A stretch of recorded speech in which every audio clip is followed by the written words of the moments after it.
21, PO Box 8690, Derby, DE1 9TT. UK only. Entrance must be 18 or over. Lines close at 4 p.m. on the 26th of June. This is a network giveaway. Entries will be pulled. Please check the closing time if listening or watching on demand. Good luck.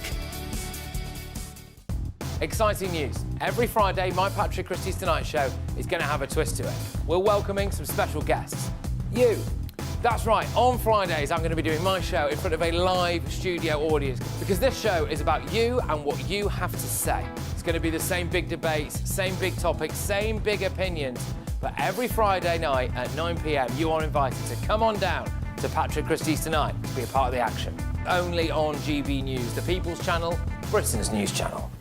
Welcome to Free Speech Nation with me, Josh Howard. This is the show where each week we see what's happening in the world of culture, current affairs and politics. First we'll say, welcome to the UK. Oh, thank you. And we're not afraid to use our free speech so that you can use yours. It's not controversial in the slightest to anyone who hasn't lost their mind. Free Speech Nation, Sunday nights at 7 p.m. Only on GB News, the People's Channel, Britain's news channel. Westminster's full of talk, but out here, it's the real world.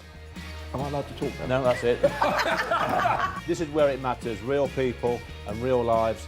That's what politics is all about. The fact that Trump made a good start, no. Straight answers, no spin, and just a couple of pints. How many fingers have I got up? About 10. So join me for Lee Anderson's Real World every Friday at 7 p.m. only on GB News. The People's Channel, Britain's news channel. I've been in Westminster for a long time, but I know that though power may be here, its effect on people's lives is across the whole of the country. We may be where rules are made, but it's where they're implemented that matters. Join me, Jacob Rees-Mogg, for forthright and frank discussion on where Britain has come from, where it's going, and where it will end up. That's State of the Nation, Monday to Thursday, 8 to 9 o'clock. Vox Populi, Vox Dei.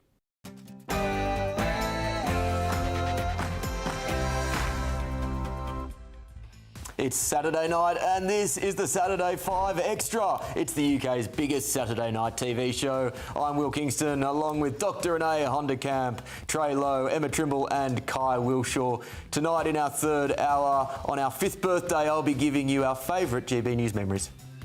How do we solve Britain's falling birth rate? Defenceless Britain or no more trillionaires vote for the scrap. And flags are flying in the most positive way as the World Cup gets underway. And finally, we'll be paying tribute to one of the greatest, David Hockney. It's 8 p.m. and this is the Saturday 5 Extra.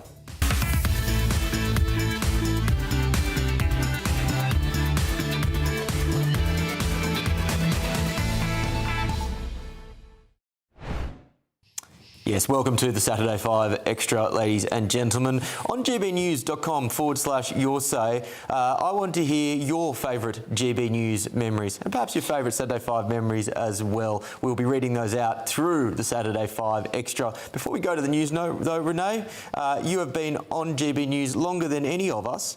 What's your favourite memory? On Saturday 5. On Saturday 5. So I think it really has to be the night where a comment that I made not only made me lose it, but Trey lost it so hard he couldn't go on with his monologue because his glasses steamed up from that. And that was when I actually talked about the pop star who I will remain to call to the end of my days, Nicki Minaj.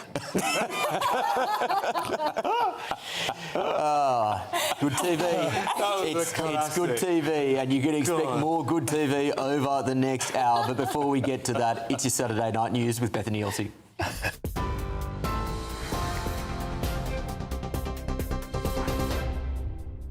Good evening. Your top stories from the GB newsroom at 8:01. President Donald Trump insists a deal to end the war with Iran will be signed tomorrow and that the Strait of Hormuz will be reopened. But Iran says it won't. It's after Pakistan's Prime Minister said a peace deal to end the war is closer than ever before. Shehbaz Sharif says Pakistan has been involved in intense mediation efforts and that an agreement could be signed within the next 24 hours. Meanwhile, in a phone call with President Donald Trump this afternoon, Prime Minister Sir Keir Starmer expressed support for his efforts in trying to bring an end to the conflict. Both leaders agreed that freedom of navigation in the vital shipping lane must must be restored to ease the economic impacts felt around the globe. The Prime Minister has vowed to publish a new defence investment plan ahead of next month's NATO summit in Ankara. It comes after a turbulent week for the government, marked by the resignation of the Defence Secretary, John Healey, and growing criticism over Britain's military spending and defence preparedness. NATO Secretary-General has welcomed the increased investment as an important contribution to the alliance and to meeting the increased global threats. Gun salutes, music and a full military procession, the King's official birthday in spectacular style.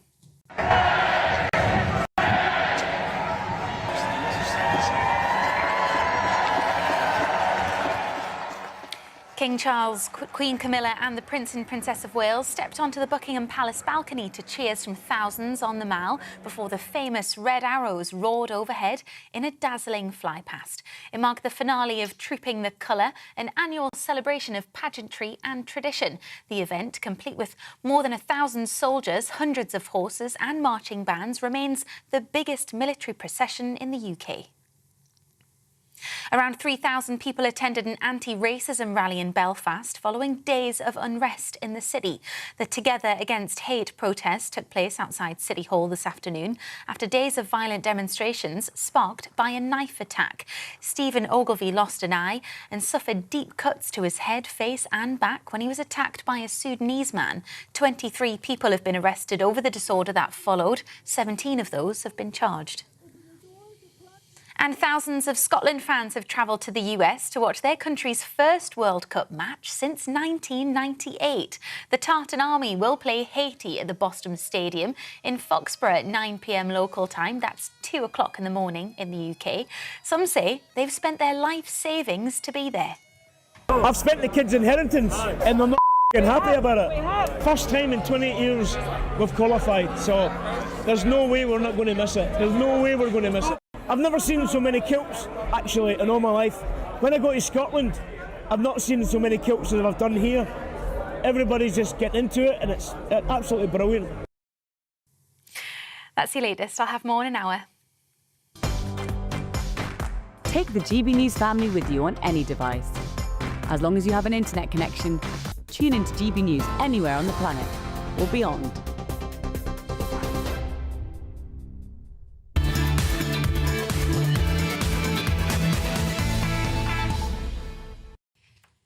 Thank you, Bethany. And as we reflect on our favourite memories from GB News and indeed our favourite things about GB News, Evan has come in and said, I hope this won't be considered harassment, but as a single 23-year-old man, one of the best things GB News has given us is Bethany Elsey. And unfortunately, we don't have a camera on Bethany as she's got that. But it's fair to say, I think she's thrilled at that feedback. So, Evan, thank you very much. We've also heard from John. Favourite clip on GB News is Alex Armstrong drawing a rocket on the whiteboard. Yes, if you know, you know.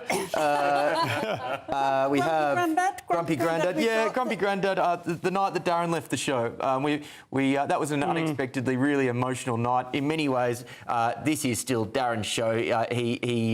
His tone, his charisma, his infectious enthusiasm and his wit really created or made the Saturday Five what it is. I have actually questioned as to his more frequent appearances of late. You know, he is a bit like that absent father who left for the pack of cigarettes, never came back, and then expected to waltz back into your life without any explanation whatsoever. I thought you were going to compare him to Morgan McSweeney. Darren Grimes is the Morgan McSweeney of the Saturday Five. That's exactly right. But please keep getting in your memories of the Saturday Five and GB News over the next hour. Renee, sorry? Can I just... Humpty Tilsley says, question for the Five, why did GB News ditch the high stools for the desk and chairs? I have to say that having sat on those high stools, you didn't have a backache at the end of it. They weren't very comfortable. I think they were universally disliked. Yeah. So no great conspiracy there. Back pain was and the Kai couldn't wear his pyjama bottoms. Well, yeah, that. It's only one time that I ever did the Saturday Five with those high chairs, and I was so overwhelmed. It was only my second time on this channel, and at the end, after a particularly heated debate with Ben Leo about trans kids, I went outside and vomited into the Paddington Canal. It was quite a lot. I've improved since then. No vomiting. No vomiting. This is my favourite memory. Yeah. Well, being sat next to Ben Leo. It shows what a rough ride it's been for Kai on this channel. That's his favourite memory.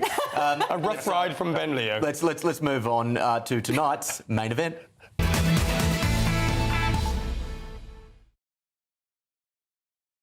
Well, the question we'll be asking is, has Britain been left defenceless? After the resignations of John Healey and Al Cairns this week, Britain's defence, or lack thereof, has been front and centre. And today, former Chief of Defence Staff, General Sir Kit Carter, is warning Britain is increasingly vulnerable to global threats and must urgently increase defence spending. So, is the country defenceless? Seconds out, it's round one. It is my pleasure to bring you in the ring, Kai versus Emma. Who's going to take it away? Go on, Kai, put him up. I feel defenceless, in fact, going up against Emma. No, look, there's two things that I would handle in this. Has Britain been left defenceless? Let's calm down with the breathless announcements that Britain is over. Spending is still rising, it's not falling. We've seen the biggest sustained increase in funding since the Cold War. NATO means that we're bolstered by the presence of our allies. Our independent nuclear deterrent is still up there. And the hard capabilities don't lie. Look, we still have two Queen Elizabeth-class carriers, F-35s, Tier 1 cyber capabilities through GCHQ, and some next-generation programs like the AUKUS, nuclear submarines, new next-generation jets. And so, as a full-spectrum military power, we are right up there. But I think the thing that's implicit in this argument is that maybe it doesn't meet the moment, and that particularly this Labour government has left Britain defenceless. And what I think we could all agree is that this is not just on the Labour government's front porch. We've had 7 defence secretaries under the Conservatives, and we reached a historic low of defence funding during the coalition government. But the rot started even before then, didn't it? Decades ago, between 1979 and 1997, we reaped a peace dividend. Our defence spending reduced by 0.2% pretty much per year in that period. And so we haven't been left defenceless. We still have a lot to go off. But if we have had our capabilities eroded, it is certainly not this Labour government's fault, who are trying to repair the damage. Well, Kai, the one thing that we can agree on is that this is not just the Labour government's fault. This is the fault of successive Conservative governments who have ran our defences into the ground. As you say, that peace dividend, I think we sat on our laurels.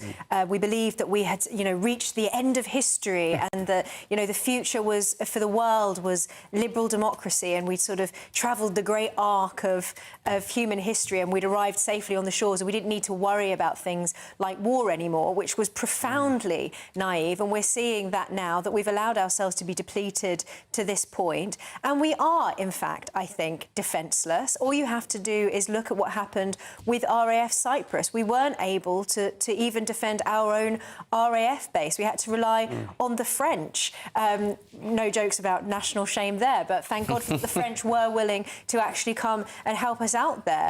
If you have a situation where you have multiple theatres of war open up, which is very likely, given the global situation with China, with Russia, with Iran, we need to be able to deploy our army, our navy, to more than one place at once. The reality is that we haven't only been rendered defenceless in fact, but it's also that we've been rendered defenceless in the eyes of our enemies, that Russia and China and Iran can see that it seems as if Keir Starmer, as if this government don't take defence seriously, would rather spend money on benefits, or even more absurdly, given the employment situation, on spending so much money. £5,000 was the suggestion to employ people from abroad. We're using taxpayer money in completely the wrong way, with completely the wrong prioritised. The money needs to be prioritised on defence. That's why Healey has resigned. It's why Cairns has resigned. Rightly, I think it was the principled thing for them to do. And it's because we need to be spending more on defence, because it's dangerous. It is the first job of government to protect the people, and they are not willing to do that. And the Treasury seems to have a chokehold on a Prime Minister who has no backbone and seems to be completely incapable of showing any leadership. Yeah, just on that, and maybe I just want to put paid finally to this idea. It's been overwritten by many of the political class here in Westminster and by the so-called lobby, the political journalists who sit around in the Palace of Westminster talking about gossip, that Burnham will go left, that we'll see a lurch to the left, a disastrous lurch to the left. Well, and that the Labour Party itself, that its MPs is stuffed with people who have no understanding of real life and reality and want to just keep bunging money to welfare and ignore defence. That is clearly, what this week has shown, is that's clearly false, right? Not just that an issue like this can force resignations, but also that Healey and Cairns command a huge deal of support. If you see what Labour MPs have been saying this week, there's a huge deal of support for them. So this idea that, you know, a vote for Burnham is going to be a sort of welfare free-for-all is a total nonsense. I'm coming in now. Two things can be true at once, though, can't they? So Healey and Khan can stand by their laurels and resign as they should have done because they couldn't have got the support. And their Labour MPs behind them might be saying, oh, there's a man of integrity. But that doesn't mean that the next step, when they say, right, now we're going to cut benefits in order to get the extra money that we need, they're then going to go, oh, OK, then, and clap like seals, because they certainly didn't do that when it was mooted before. And it wasn't even a reduction in benefits before. It was to slow down the future growth. So there's a problem, Guy. Can I also add that this narrative that this was this great act of political courage from Healey and Cairns, this was the easiest free kick that they could possibly have, in that they can do the whole we're going to do the principled resignation thing.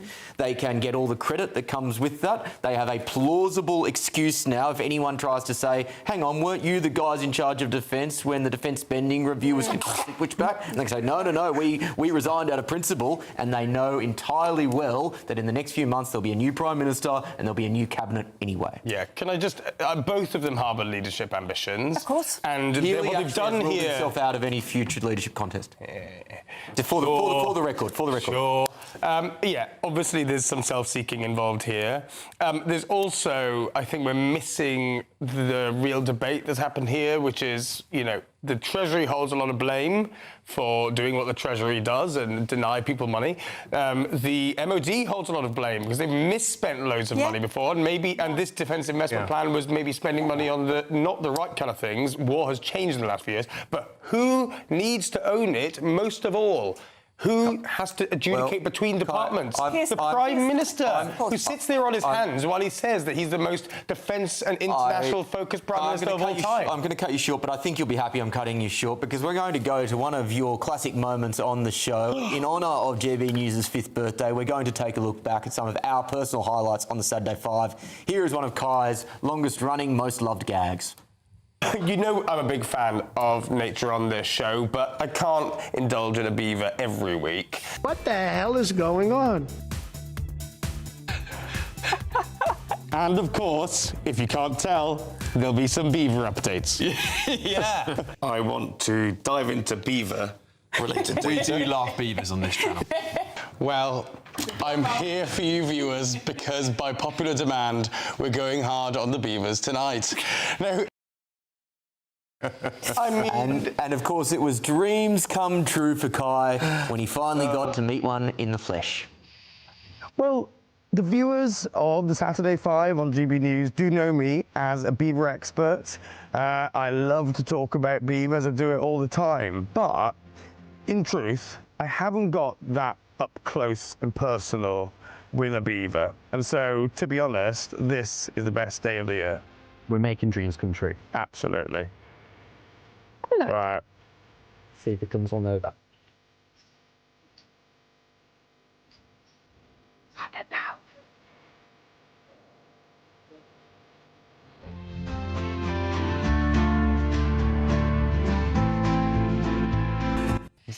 Look at that love. It's like Carry On Country File, isn't it? And we must not forget that on that night with the beaver suit on, Anne Widdecombe down the line said, "Hello, Mr. Beaver." Hello, Mr. Beaver. And who doesn't love a furry beaver on a Saturday night? Even Anne Widdecombe can't resist. I can't remember how long I've been on this show now. I actually have forgotten where the beaver thing comes from.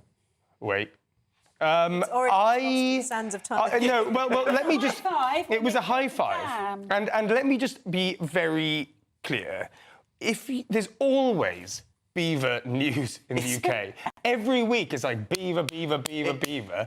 And so it was quite a regular and easy like high five to choose back in the day when we were reaching around for high five. The only good news in Britain is really about the beavers. To be clear, if you think Kai is being silly there, he's actually not. One of the more extraordinary things I've learned through this show is that there is a ridiculous amount of news about beavers that seems to pop up every single week. He's being entirely serious. Beavers could save the world. Beavers could save the world. And look, we live... Even at one point, I think, suggested that we might use them to build HS2 because it would be quicker. Trey, your favourite GB News memory? It's got to be what Dr. Renee said earlier. It's got to be Nicki Minaj because it's just...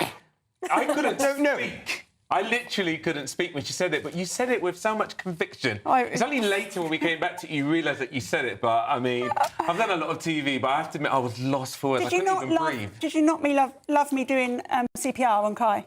No, it's not the same. Yeah, find another one. Come on. Have a think. I know it's difficult. You have a think there. That was my favourite. There are too many to choose from. As you have a think, Sharon has said, "Happy 5th birthday, GB News. I discovered you by chance 4 years ago, and thank God someone was listening to people like me. I've never watched another news channel since." Well, Sharon, we are listening to you, and we will keep listening to you in the years to come. Actually, Will, can I say another favour on that I thought was quite lovely? Is when Will got the flowers and you had no idea it was coming. Oh. Your face was just a picture. That was great. Red, but you're flattered, and all because of your lovely thighs. Well, that was a good moment. Well, that would be the interactions that we've had with the audience and with fans.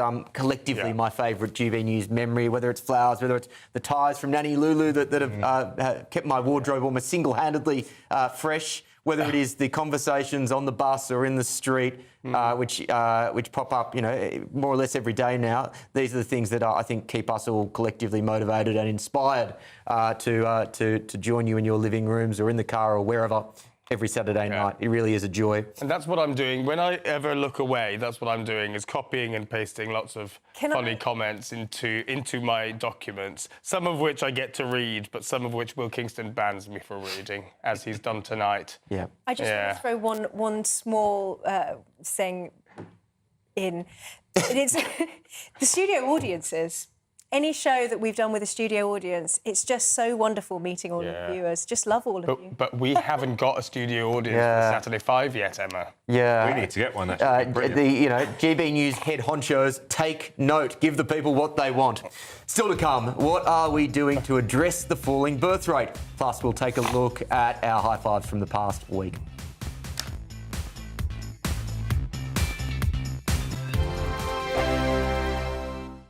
Britain deserves a newsroom that puts the facts and your voice first. Well, and that's what you get on GB News. Lively debates, lively conversation. And we're not afraid to hold power to account. And each other. So join me, Andrew Pierce. And me, Miriam Gates, for Britain's Newsroom, weekdays from 9:30 on GB News. Bo, they are under no illusion. Ray, are you a human trafficker? Boundless. I've had enough of the nonsense, and I'm not afraid to say it. Don't get us on the BBC. Every weeknight, I tear through the headlines. The smell of gasoline. Should we be worried about it? From Westminster madness to cultural war chaos. What I'm going to do now is they are throwing things out the car as we speak. Get ready, Britain. Here we go. Patrick Christie's tonight, weeknights from 9 p.m, only on GB News, Britain's news channel. Join me, Nana Akweer, for an informative, interactive news programme with a difference. It's fun. No, he didn't say that, Dave. I'm so surprised. I think there's an element of truth to that. Join me from 3 p.m. every weekend, only on GB News, Britain's news channel. 5 hosts, 5 opinions, 5 fearless debates, 5 unfiltered takes on the day's news. 5 reasons not to be anywhere else on Saturday night. This is the Saturday 5. You got me. You got me good there. Britain's biggest Saturday night TV show. It's not a bad brand. Yeah. Uncensored. Very, very racy tonight. On the unpredictable. What does she say? Can you translate it for us? And always entertaining. And how can a country go from being led by William Wallace to Saturday nights from 6 p.m. only on GB News, the People's Channel. Britain's news channel. You're going to want to stay tuned, trust me. Breaking news, live updates, stories that matter. From the heart of the GB newsroom to every corner of Britain. With our team of dedicated journalists across the UK. GB News bulletins are there to deliver the latest news that matters to you. Bulletins on GB News, the People's Channel, Britain's news channel. At GB News, we love to hear from you, our loyal community. So drop us a line at gbnews.com/yoursay. There you can talk to each other and also to the presenters live on air. gbnews.com/yoursay, because GB News is your channel, Britain's news channel. Welcome to Free Speech Nation with me, Josh Howard. This is the show where each week we see what's happening in the world of culture, current affairs and politics. First we'll say, welcome to the UK.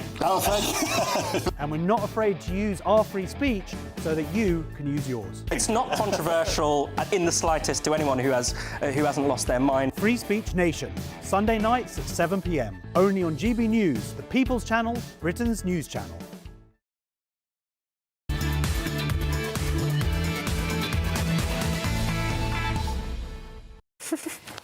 Welcome back to the Saturday 5 on GB News. I want to hear your favourite GB News memories as we continue in the Saturday 5 Extra.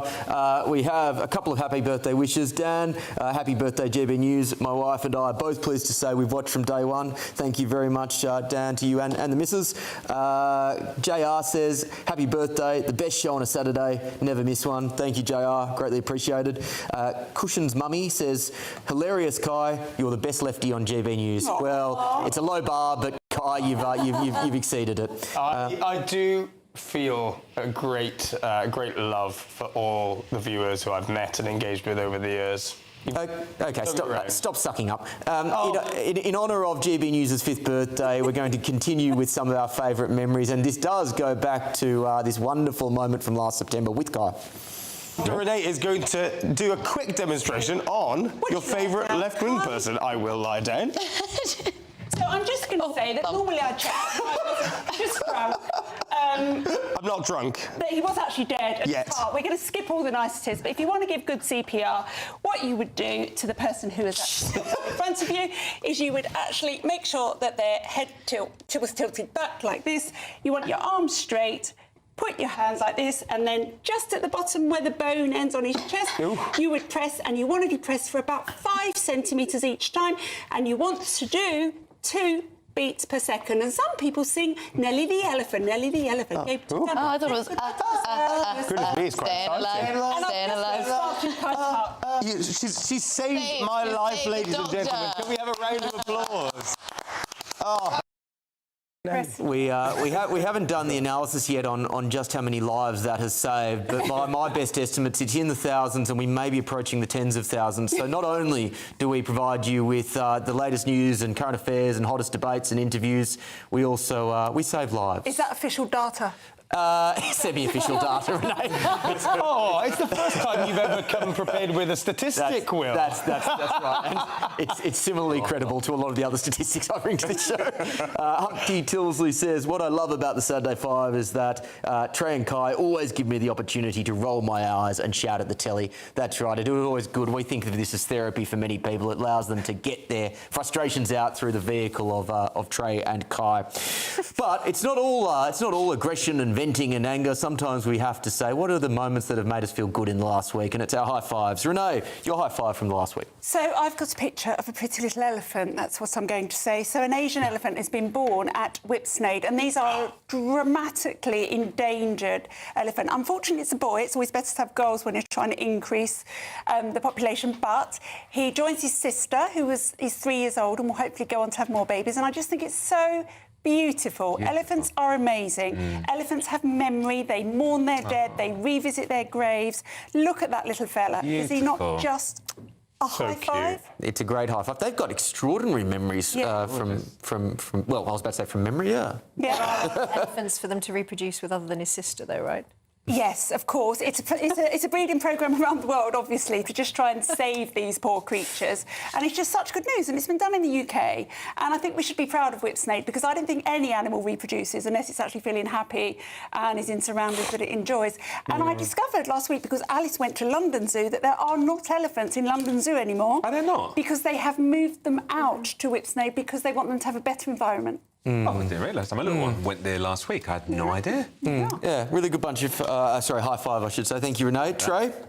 So my high five this week is a football-themed high five, and this is England's most patriotic council estate, who have over 400 flags for the World Cup. But what I love about this, I don't know if we've got any VT or visuals of it, is it's a celebration of the multicultural essence of that estate as well. So you've got flags from all over the world, every one of the teams that are competing. I think it's absolutely beautiful. It's a shame we can't have some visuals of it. We do have the visuals. Let's see them. Nearly a decade, Bermondsey's Kirby has been flying the flag, and this week they're back for the World Cup. It's coming home, exactly that. Bang, off we went. To the point when it comes to 2018, we thought, let's just do the entire estate. One of the Oh, it's beautiful. I absolutely love Emily that. Thornbury would be disgusted. You know? And they've got a mural of one of Arsenal's best players on the wall, so they get an extra bonus. For that. I think it's beautiful. I was at a pub the other day, and they had all the World Cup flags hanging up, and they had a shelf full of spirits, and they had the Saudi Arabian flag hanging off the shelf of spirits. I thought that's, I don't think they'd appreciate that particular show of multiculturalism, would they?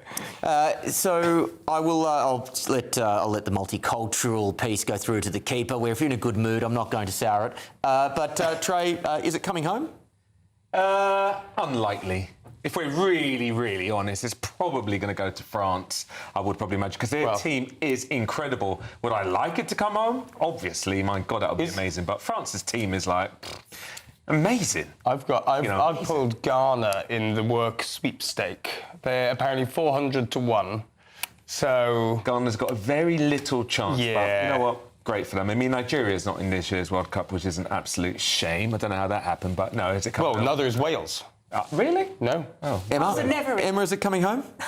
You know what? I have to confess, I've never watched a World Cup match in my entire life. I don't know. But, you know, if it does go to France, at least they, sent a boat to help us out, so... and of course, Kylian Mbappe is a French player. Okay.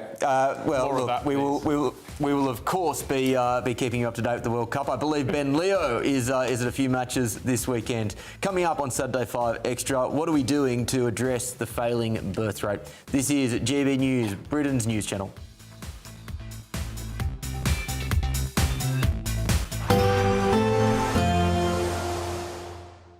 Can't wait to get in that sea. Lovely and warm. Just like the feeling of having great travel insurance. All Clear Travel Insurance sponsors GB News travel destinations forecast.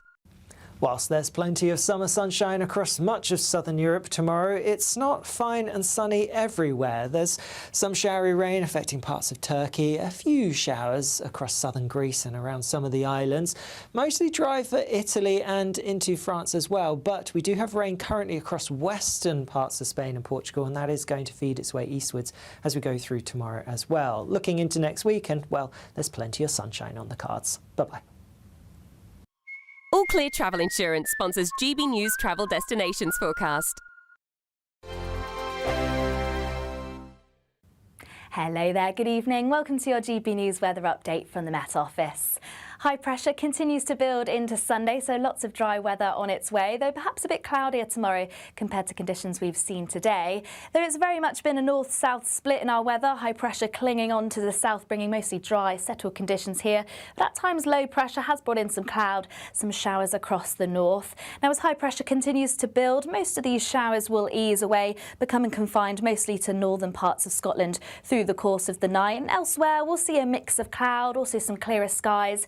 Winds lightening off as well. Most towns and cities in the low double digits, though in some rural areas under the clearer skies we could get down to the mid-single figures, so feeling a little bit cooler and fresher in these areas.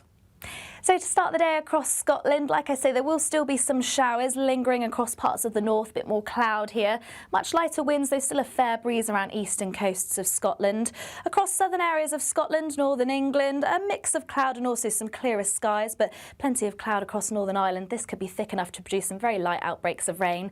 And it's a fairly similar picture elsewhere across England and Wales. Some cloud, some bright, if not sunny spells at times. Now, this stretch of cloud across central areas of the country could be thick enough to produce some light showers through the course of the day, but they should be mostly isolated. Many areas will see a dry, settled day, but a mix of cloud across the skies could create hazier spells of sunshine. Feeling very warm in the sunshine, particularly across the southwest. Highs could get to around 25 to 26 degrees Celsius here. Now heading into Monday, once again, lots of dry, settled weather, some sunshine to come. That's away from the southwest though, some heavy bands of showers starting to move across into Wales, southern and southwest England. We may even hear the odd rumble of thunder, and there'll still be some showers into next week, though temperatures will increase day by day, so still feeling very warm in the sunshine. From cold mornings to warm family brunches. From football to tennis in the car. In the kitchen. GB News Breakfast is there. With the stories you need and the conversations that matter. Anyway, let's talk business. Well, it has been a historic night in British politics. It's astonishing, isn't it? We're here again. To start your day just right. GB News Breakfast. Every morning from 6 a.m. Only on GB News. Britain's news channel. Hi, I'm Michelle Dewberry, and my show is your opportunity to cut through all the noise and dive in headfirst to some robust debates. Ideas clash. Situation, no, isn't it? Because the failure is... You're deliberately avoiding my point. Nothing's held back. And if you think this is the end of it, wait for more. And we do not shy away from the difficult stuff. Sometimes I want to shake people and say, if only you understood. So join me on Jubes & Co. weeknights at 6 p.m, only on GB News, Britain's news channel. GB loyalty points are here. They're our way of saying thank you for spending time with GB News. Through commenting on Your Say, voting in You Decide polls and shaping the debate, you can earn GB loyalty points. Unlock rewards, reach milestones and climb leaderboards. Don't just watch our programmes, come and be part of them. Get started by scanning the QR code or go to gbnews.com/loyalty points.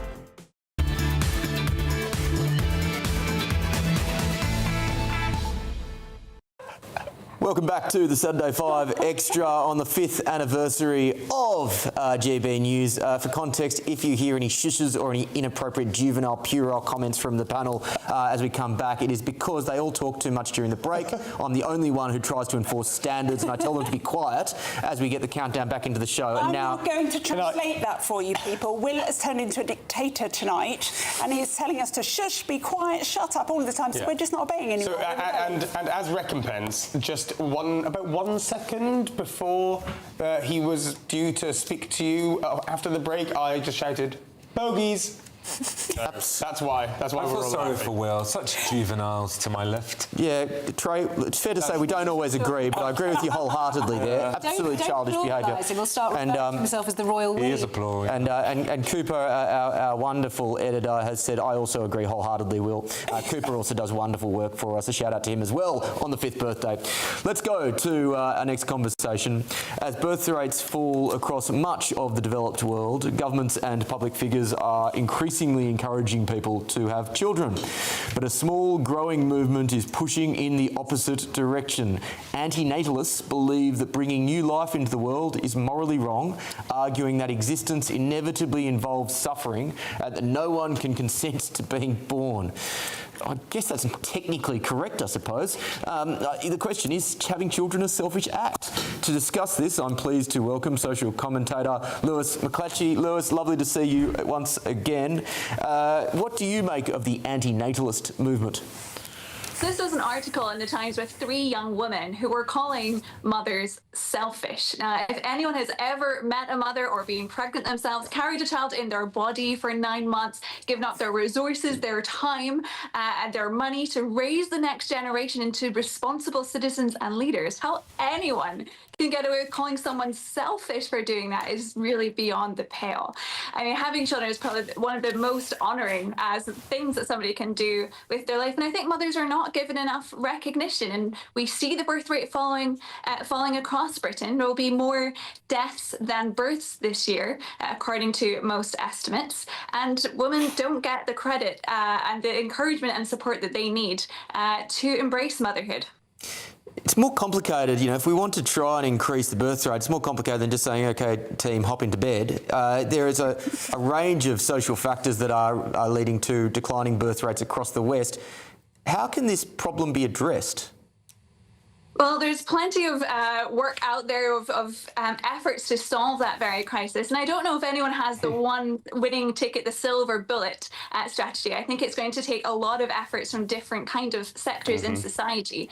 Now, some people think that it's the sort of the economic benefits. We've seen Hungary really double down and showing that women have cars that they need if they have a certain number of children, and tax-free after 4 children, I believe. And that is encouraging. And it has seen some progress, but in all honesty, not quite as much progress as the Hungarian government would have liked to see by this point. And I do think there's a large element that's also social and cultural. Young women are not encouraged to have children. As we go through sex ed in school, we're told how not to have babies, but we're never kind of encouraged or educated about what to do when we do want to start a family. You know, with all the pop culture that comes in, the shows that we grow up watching, we're kind of told that motherhood is for old and boring and non-glamorous people. And if we want to be cool, we want to be like Carrie Bradshaw living the life in New York or London and not being tied down with children. And of course, children come with huge sacrifices, but I don't think we're seeing enough of the benefits of the beauty that they bring as well, just translated into the culture that we consume on TikTok or reading magazines, particularly in the women's sector. Lois, I think that's so interesting. So I'm in my day job a GP, and obviously I see women who have left it into their late 30s to want to get pregnant, and it becomes much harder. And I've seen the heartache that goes with that. But I do think that the messages that women are getting are so conflicting nowadays, from the you can have everything and leave it till your 40s to have a baby, all the way through to articles in the papers all of the time about how being a mother was the worst thing I ever did, having children like these antinatalists is a selfish thing because the world is so bad, that, you know, being a mother ruins your career. So the messaging that we're giving women all of the time brings them to this pinch point when it's often too late. Do you not think that we need to suddenly tell women, actually, stop thinking about if you can afford to have a baby, because if you did that, you'll never have one. Because mothers cope. Once you've got a baby, you cope, you manage, and it's the most joyous thing you can ever do, I found. I think that's right. And the IVF industry is booming right now because there are so many women who grew up had their 20s and 30s in the last kind of decade or so, are hitting their early 40s, suddenly realizing that that CEO office job is not as fulfilling as it might have been back when they were younger. And actually, they do want a family around them and to experience those relationships. But now that the industry and now that the culture has kind of encouraged us to leave childbearing too late, it sells motherhood back to us at a premium. IVF is incredibly expensive. And as you'll know as a GP, actually the chances of it's working are far lower than most people expect. 20%. That's right, especially for women approaching 40 or over 40. It's incredibly low. So you're talking about an incredible physical ordeal, a huge expense, and a very low likelihood of working. And I don't think that is discussed or talked about. We see IVF adverts in the tube frequently and targeted on social media and Instagram, and nobody talks about that dark edge of it where it's unlikely to work. And I think you actually picked up on a really important point. If we think that we have to be ready for children, we never ever will be, especially, you know, our culture, we have an extended adolescence. I think most of us don't feel like we're old enough ever. And yet, you know, for generations, women undertook this and brought it on in their stride. And actually, you know, my grandmother grew up in a house with 7 kids and about 1 bedroom. I think, you know, women have managed to power through in all sorts of situations. And in fact, I think, you know, our expectations of life sometimes are a little bit higher than is realistic, and that we can power through and we can make a way, and we need to be encouraged to be thinking about that instead. Troy? Yeah, I just find it quite interesting because obviously, you know, people in the global south are also facing economic hardship way more than those in the global north, but they're still having way more kids. What is it that's unique about these more advanced economies, for instance, that makes people not want to have kids? Because everyone is suffering at the moment. What do you think it is culturally? What is so different about your, you know, South Korea's, Japan, Northern Europe? What is it? What's going on? Yeah, well, do you know what's interesting is in countries like Nigeria, where the birth rate is very high, and most women say they want 7, 8, and 9 kids, that if you record happiness levels in those countries, studies show that people are extremely happy in the global south. They have a higher life satisfaction. Whereas if you look at countries like Scandinavia, even Britain, our happiness or assessment of our own happiness in our lives is much, much lower, even though we have this material wealth. And we have less, we're more atomized. We have less family relations around us. And I think there is an element where, you know, these relationships are, it sounds like a cheesy point, but the value of those in our mental health, in our social lives, is far greater, really, than the value of this material wealth. And as you look across the West, you know, we have mental health crises, loneliness. There was a study up in Scotland a couple of weeks ago that showed that the younger generation are lonelier than ever. 1/3 of people are living in single adult households. You know, we're not meant to be living in this kind of atomized environment, and it's really taking a toll on our mental health. I just coming back in, Lois, I did find it quite ironic today reading the stories of one of the antinatalists who, by her own admission, is very well off, has got a very good job, earns a lot of money, and feels it's too selfish to give someone else a life that she has been given and make the most of. It's just quite an ironic position to be in. That's right. And, you know, it's one of the points they made was that people suffer. And yes, of course, life is colourful and there's ups and there's downs. But to think that we could live a life without suffering, and that suffering makes someone's life completely not worth living, is a very dark thought indeed. You know, I think we can all think back through struggles that we've had in the past, and actually we've come out stronger for it, or we've met incredible people through it. And, you know, we're a culture that's very afraid of getting hurt, or having our feelings hurt. And it is, you know, life can be tough, it's certain, but it doesn't make it not worth living. And in fact, the life that we experience today, comparatively to previous generations, is far easier to cope with. Here. Lewis, thank you very much for joining us this evening. Thank you. Coming up on the Saturday 5 Extra, a few more high fives and a few more memories from a wonderful 5 years at GB News. Make sure you join us after the break.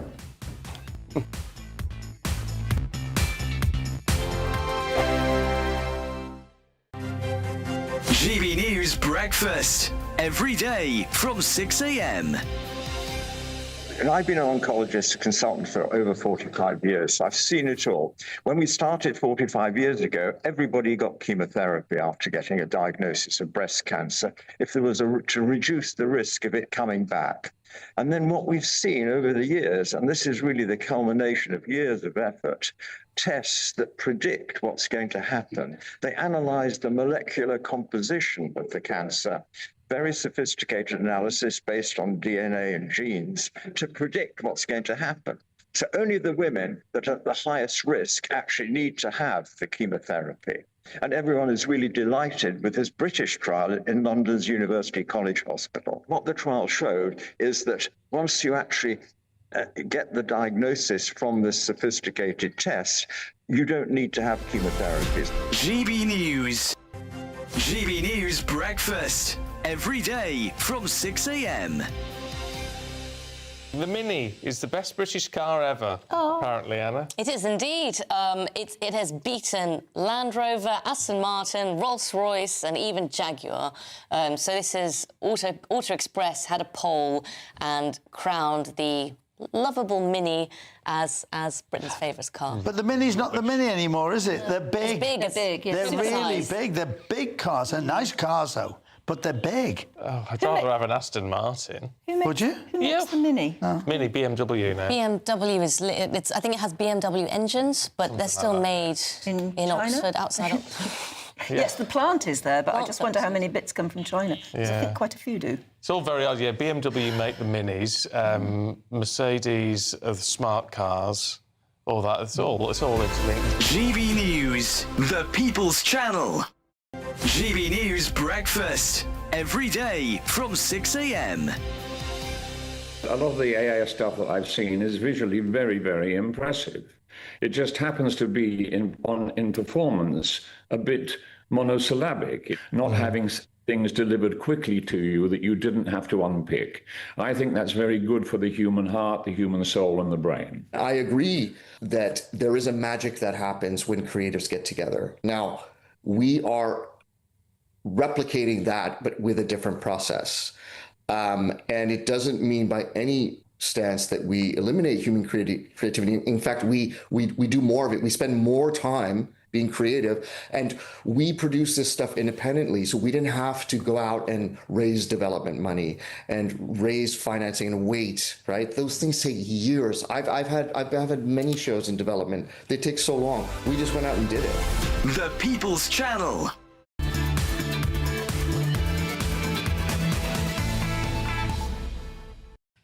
Welcome back to the Saturday 5 Extra. Well, on the 5th birthday of GB News, we've been reflecting during the Saturday 5 Extra some of our favourite memories over the course of the show, and indeed some of our favourite GB News memories more generally. And our editor Cooper has been working away feverishly in the background to bring those to you. Let's bring you another one coming up now. It's my tantrum. I'll never compete with that. So. Nicki Minaj has decided that... yeah, and I even said Ninja instead of Minaj. Nicki Minaj. I think Renee's about to have a chicken tantrum myself. Yeah, I think I just give up over the tantrum. Trey, your glasses are steaming out. It's all gone wrong. Okay, my tantrum is someone upset about. Just play the video. Just play the video. Just play it. Just play it. Roll the video.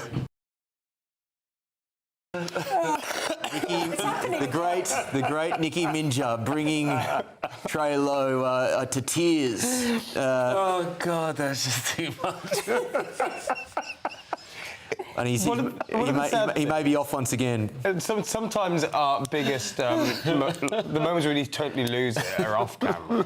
Yeah. When somebody says something really stupid. Oh, God. Or we realise that one of us has accidentally swore. I mean, we mustn't ever forget when Alex Armstrong introduced a story about a country.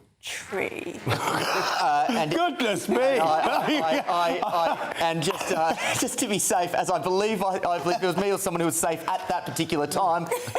Apologies if anyone misinterpreted what Renee just said. I think he was calling Keir Starmer. Yeah. Well, okay.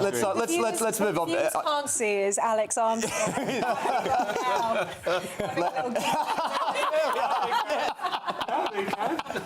Oh, geez, the team is turning it on the 5th birthday. Things are going strength to strength. But it makes you think, I don't think things have always been quite this slick. I'm going to take you back to the 25th of March 2023, the very first episode of the Saturday 5. It's Saturday night and this is the Saturday 5, a brand new show on GB News. I'm Darren Grimes along with Albie Amankona, Dominique Samuels, Emily Carver and Benjamin Butterworth. Tonight I'll be rubbishing this balmy plan not to prosecute climate extremists. Albie?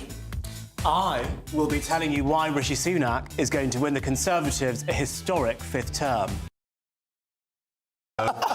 He looks about 12 years old. He pronounces every syllable. It was just a wee Ben. Yeah, and to confirm, yes, things have definitely got slicker since that slightly awkward first show. But it is great that Darren is still with us, albeit sporadically when he decides to grace us with his presence. Benjamin Butterworth still around the channel. Renee, how much after 25 March 2023? When did you enter the piece? 2 years ago, so 24. Yeah. Yeah. 24, and we were still on the chairs in the front, which we have established have been ditched, not for any great conspiratorial reason, but because they were very uncomfortable. But because of those chairs, I did get somebody, one of the viewers, to donate £100 to Comic Relief for showing my heels off. I want to go. Sofa. Yeah, I want to go in the time we have left. GBN Updates again. That wonderful page have given us their favourite moment. Let's have a look. We don't have it, but if you are... but at the same time, I strongly suggest you all follow them on social media so you can see it for yourselves. Kai, I don't believe I've asked you for a favourite GB News memory. There's so much Beaver content, I'm sure it probably is. Has to be one of those. Well, didn't Emma have one about me dressing up as Santa Claus and buying everybody gifts? I think it was Mrs. Claus, was it not? It was Mrs. Claus. It was a Santa dress. All right, the team is working away. We do have that clip. Let's have a look. As Grumpy Grandad has just messaged in, my friends, and he says, Willie is looking a bit flushed tonight. I hope he doesn't get overexcited. It might get messy. I'm sitting next to him. Well, yes, you've got quite. At least you're wearing white. And Peter says, how much what? Alex. Peter says, how much whiter are your teeth going to go, Darren? Well, better ask Willie. Yeah. Oh no! That's Phil. Right. Okay. Before this descends into total farce, I'm going to ask Dr. Renee to take it away. I can confirm Darren hasn't matured since that point. That is all we have time for, and what a lovely way to reflect on the 5th birthday of GB News. Once again, I think if there is something which is a thread that runs through all of those memories, it is that you are there with us and you make this show what it is. It is only appropriate that on the 5th birthday we go to one of the most beloved members of the Saturday Five. Alex Armstrong, what do you have for us? The memories. Thank you, guys. Yes, I'm back. I look a bit like a Italian tomato. I do appreciate that. But look, we're going to have some fun tonight. It is our 5th birthday, and I have a massive show lined up for you. We'll be talking about the pro-Palestine protesters who've been locked up after their violence. I'm sure the left have been sent into a rage over the last 48 hours. A 12-year-old axe-wielding girl from Dundee. Do you remember her? Well, she's been vindicated. I'll tell you all about that. And Owen Jones, who's been attacking me on Twitter, thinks you all need to get help. So perfect therapy is to join me in just a few minutes' time.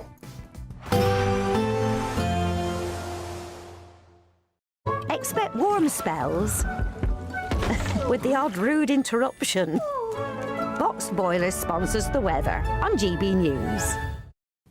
Hello there, good evening. Welcome to your GB News weather update from the Met Office. High pressure continues to build into Sunday, so lots of dry weather on its way, though perhaps a bit cloudier tomorrow compared to conditions we've seen today. There has very much been a north-south split in our weather, high pressure clinging on to the south, bringing mostly dry, settled conditions here. But at times low pressure has brought in some cloud, some showers across the north. Now as high pressure continues to build, most of these showers will ease away, becoming confined mostly to northern parts of Scotland through the course of the night. And elsewhere we'll see a mix of cloud, also some clearer skies. Winds lightening off as well. Most towns and cities in the low double digits, though in some rural areas under the clearer skies we could get down to the mid-single figures, so feeling a little bit cooler and fresher in these areas. So to start the day across Scotland, like I say, there will still be some showers lingering across parts of the north, a bit more cloud here. Much lighter winds, though still a fair breeze around eastern coasts of Scotland. Across southern areas of Scotland, northern England, a mix of cloud and also some clearer skies, but plenty of cloud across Northern Ireland. This could be thick enough to produce some very light outbreaks of rain. And it's a fairly similar picture elsewhere across England and Wales. Some clouds, some bright, if not sunny spells at times. Now this stretch of cloud across central areas of the country could be thick enough to produce some light showers through the course of the day, but they should be mostly isolated. Many areas will see a dry, settled day, but a mix of cloud across the skies could create hazier spells of sunshine. Feeling very warm in the sunshine, particularly across the southwest. Highs could get to around 25 to 26 degrees Celsius here. Now heading into Monday, once again lots of dry, settled weather, some sunshine to come. That's away from the southwest though, some heavy bands of showers starting to move across into Wales, southern and southwest England. We may even hear the odd rumble of thunder, and there'll still be some showers into next week, though temperatures will increase day by day, so still feeling very warm in the sunshine.